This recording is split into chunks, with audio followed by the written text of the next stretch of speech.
By the late 1960s, quarterback had been well established as the glamour position of the NFL. He made the most money, got the most endorsements and TV appearances, and was usually the front man for the entire organization. The problem was, few fans actually understood how difficult the quarterback's job was and how tough a man you had to be to do it well. The young, the old, and the bold used sideline sound and wireless microphones to show fans exactly what it took to succeed at pro football's most demanding position.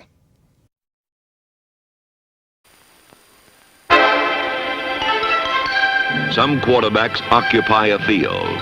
A few rule it. Some quarterbacks hold the crowd. A few possess it. Some quarterbacks light up a team.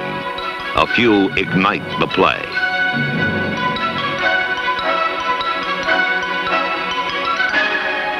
These combustible few blaze with the X factors of generalship, intensity, intelligence, authority. There is a royalty apart from the position. When these men take the field, their fellow players are as attentive as the fans. Few quarterbacks are of this royal breed.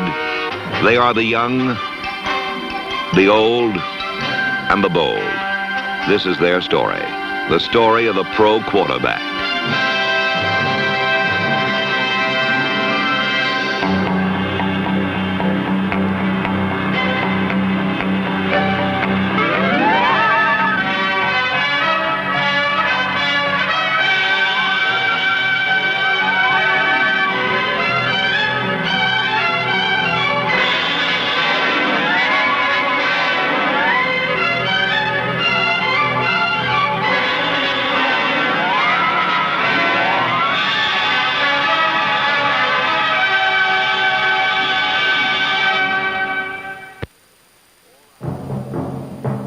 All eyes focus on the quarterback.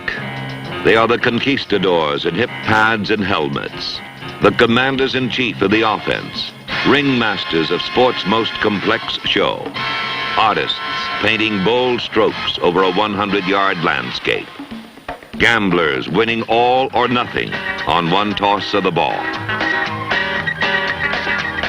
Be it 9 yards or 99 yards, the quarterback's creed is that who rules the air wins the victory. A team's destiny revolves around his ability to throw a football.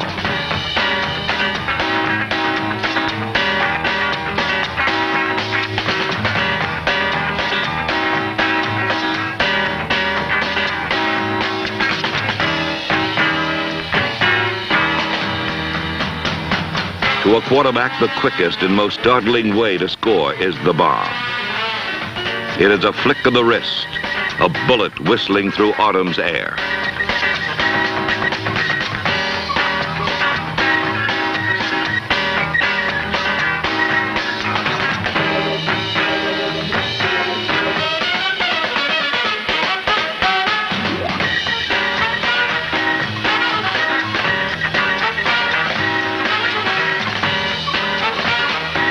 The most feared bomb master in the pros is Daryle Lamonica, the strong-willed, strong-armed quarterback of the Oakland Raiders.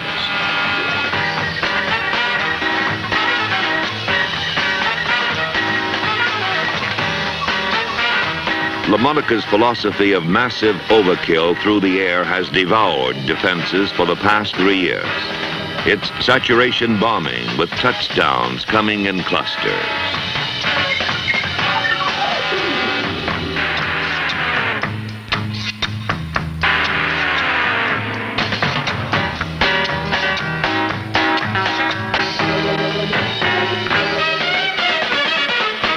Passing is more than bombs.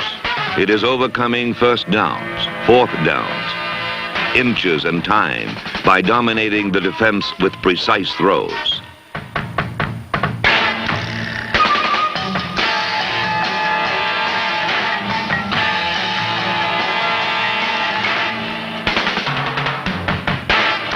Precision requires the skillful alliance of the quarterback and his receivers.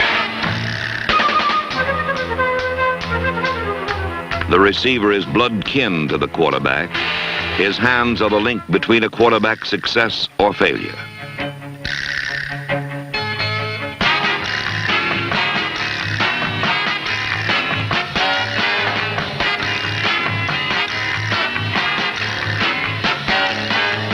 Football's generals grow bold with the receiver's courage.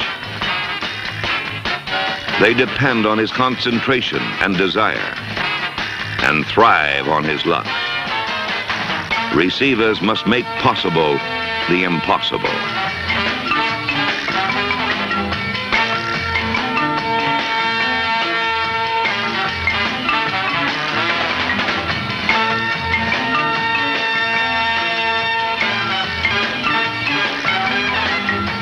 The receiver is the quarterback's most spectacular ally.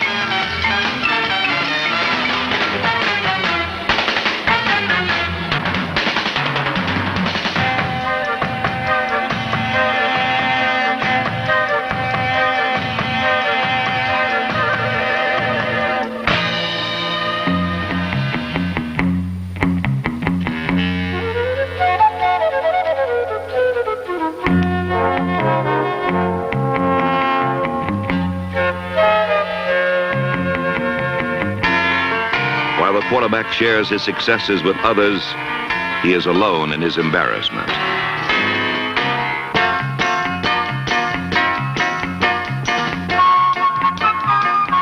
Mistakes are the result of the game's complexity. Quarterbacks employ hundreds of formations and have unlimited options at the snap of the ball.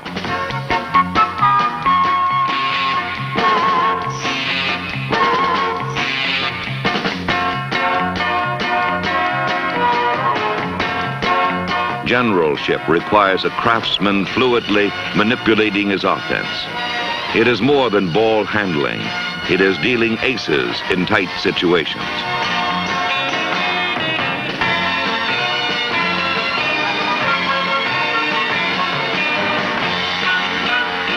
The master of the unorthodox delivery was number 10, Fran Tarkenton, a nimble charlatan who dealt the ball to anyone wearing the same colored uniform. Tarkenton turned his teammates into unlikely quarterbacks who made the incredible seem almost commonplace.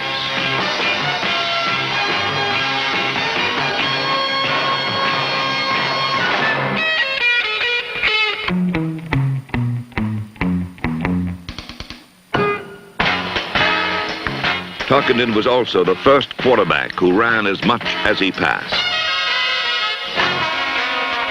His success brought imitation as others quickly followed in his devious path.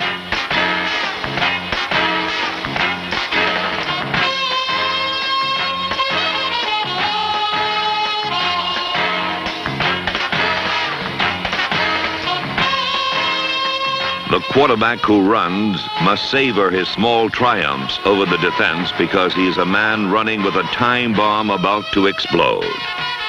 Without protection, scramblers are flies to be swatted. Tumblers without a net, bugs to be squashed. Ink blotters for the defense.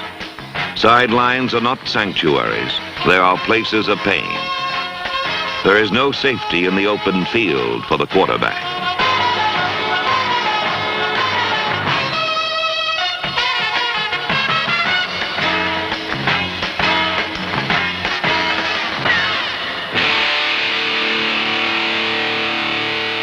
Quarterbacks soon learn the harsh reality that running is for others. Battles must be fought with arms and minds, not bodies. No team can survive without a healthy quarterback. If he can walk, he plays. If he cannot, a season is lost. A quarterback pays a severe price for running with the pros.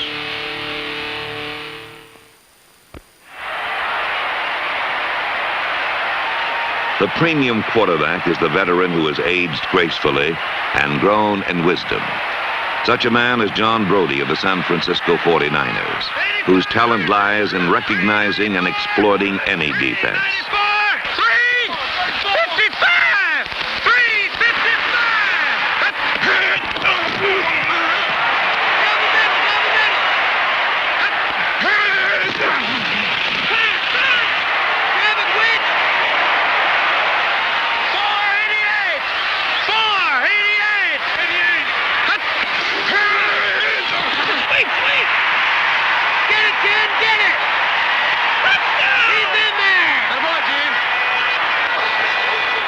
Like Brody, all quarterbacks must detect the well-disguised seams in a defense and penetrate them.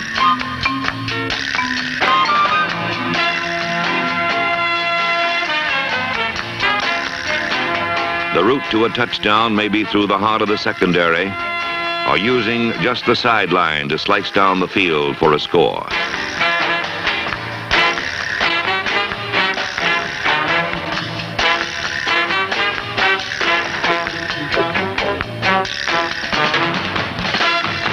Generalship is courage as much as it is splitting defenses.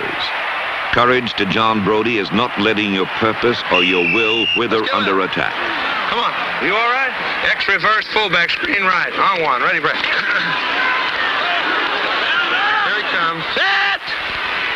323! 323! Split! Split! Cut! Get up, Brody! Get up! Cut! Watch the blind side! Cut! Lift him up, Sheriff! Beat him up! Beat him! Where they go, John? Here he comes. 253! 253! Cut!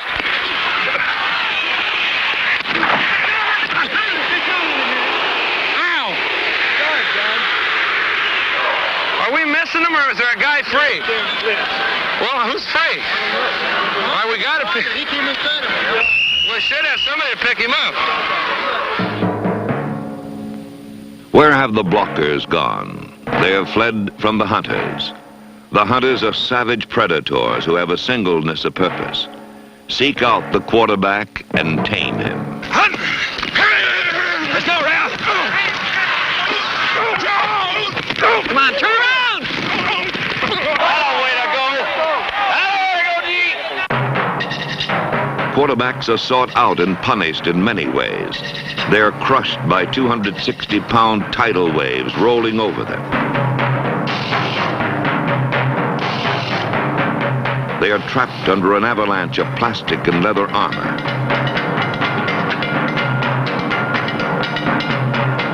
They are pushed, shoved, gored, and wiped out. They are calves in football's rodeo.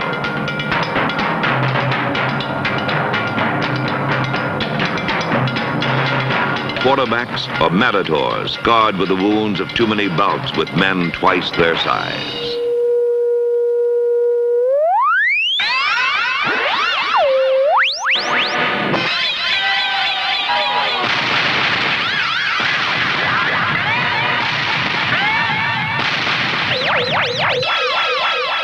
The will to win remains even while the body is dead.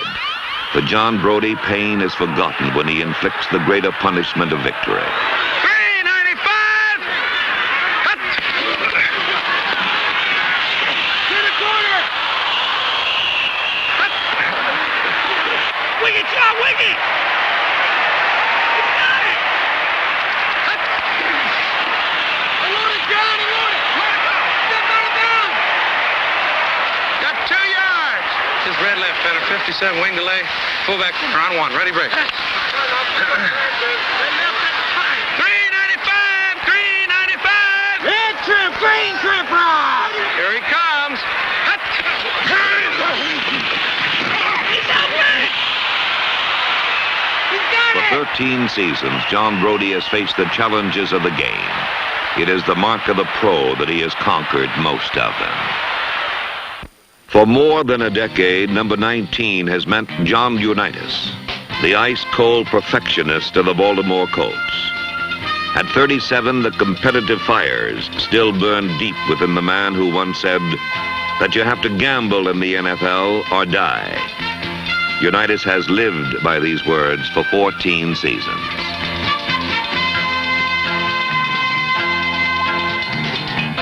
His flair is not in his personality, but in his performance. Unitas is a classicist in exploring defenses, then exploding them.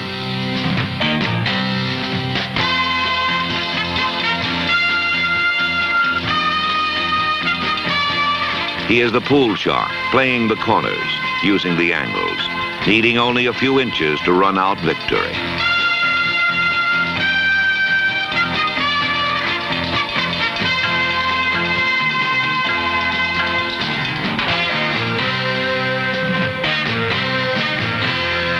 At 37, Unitas is an old general in the twilight of a brilliant career.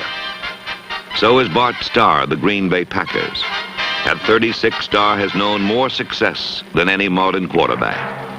His development as a winner can be traced to the influence of one man, Vince Lombardi. Like Frankenstein, Starr was Lombardi's monster, and he translated the master's plan into 5 NFL titles and 2 world championships.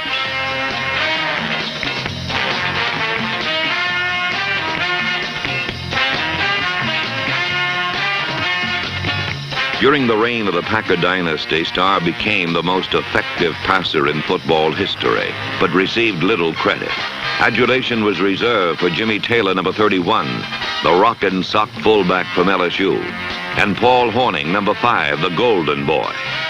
In an era when quarterbacks were idolized, it was Hornung and Taylor, not Starr, who were heroes. Like Unitas, Starr was not colorful, but daring. He took calculated risks by faking on obvious running downs and passing to unguarded receivers for easy scores. Fake once and score. Fake twice and score. Fake again and win the first Super Bowl.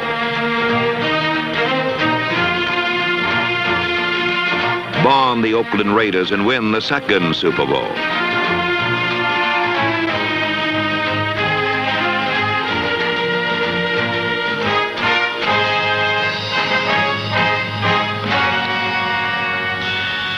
Though Starr won 2 Super Bowls, his greatest accomplishment was 5 NFL titles. In 1961 and 62, Starr led Green Bay to consecutive championships against the New York Giants. Dethroned for 2 years, he came back to beat Cleveland in the snow. The next year, his 4 touchdown passes buried Dallas 34-27. 1967 saw a frigid rematch in which Starr scored the winning touchdown on the game's last play as Green Bay won an unprecedented 3rd straight title. While Bart Starr and John Unitas dominate competition with their brains, Joe Namath and Sonny Jurgensen control the game with their arms.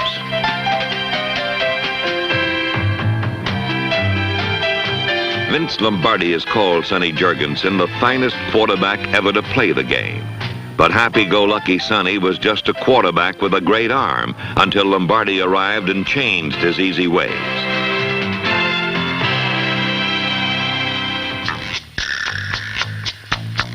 Head coach Weeb Ewbank, however, never outwardly affected Joe Namath. From his unconventional white shoes to his mod god hair, Namath stands alone in his flamboyance.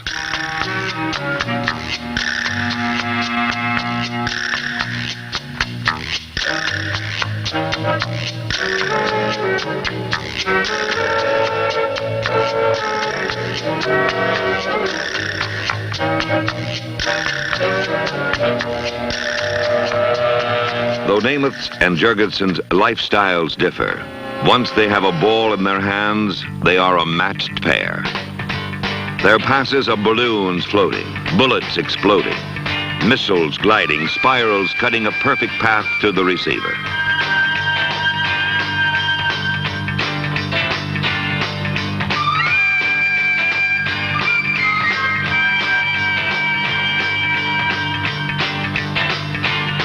If Namath and Jurgensen's soft shots fail, their arms become blurs shooting rockets through the secondary.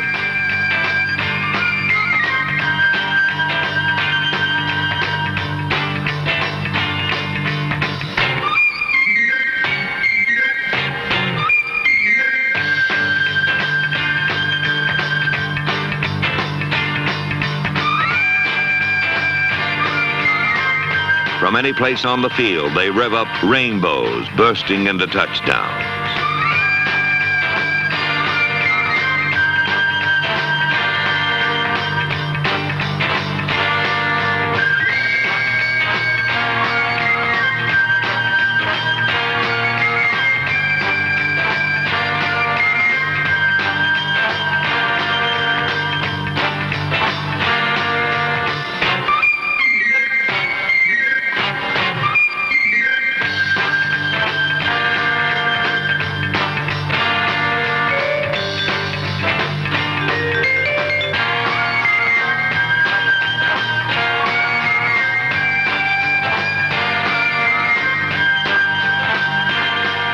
After the game, style is forgotten for charisma. For Sonny Jurgensen, it's the sound of a few hands clapping. For Joe Namath, it's the multitudes roaring.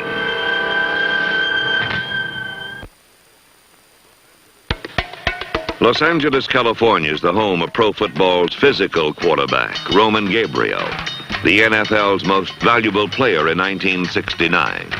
Gabriel came to the pros with the strength of a linebacker and the ability to throw a football 50 yards on a line.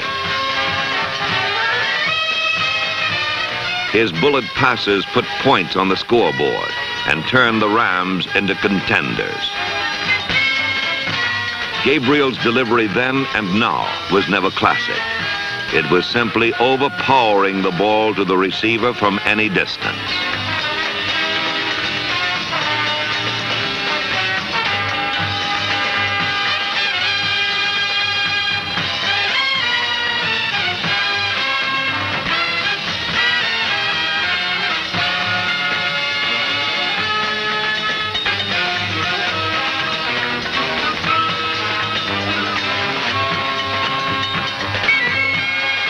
However, what separates Gabriel from all other quarterbacks is his incredible strength.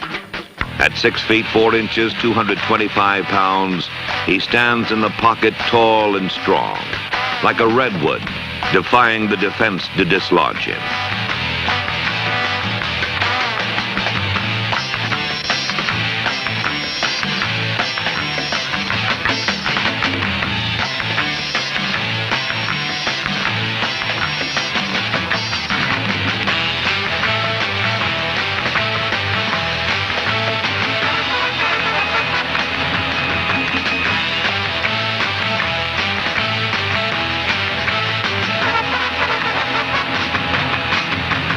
Gabriel considers losses personal defeats. Even when hopelessly trapped, he finds an outlet for his passes.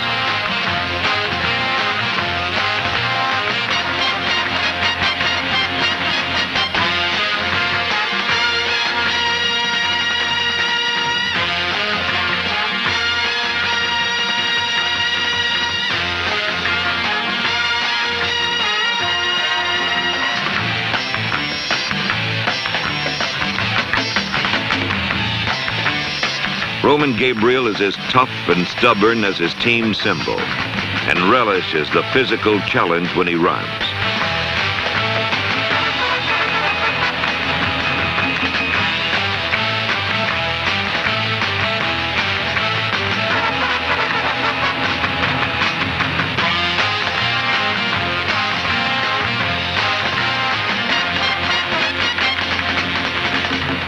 Roman Gabriel runs head-on into collisions, and like all quarterbacks, takes a beating. But unlike any other general, past or present, he seeks out contact rather than avoids it, and gives back better than he receives.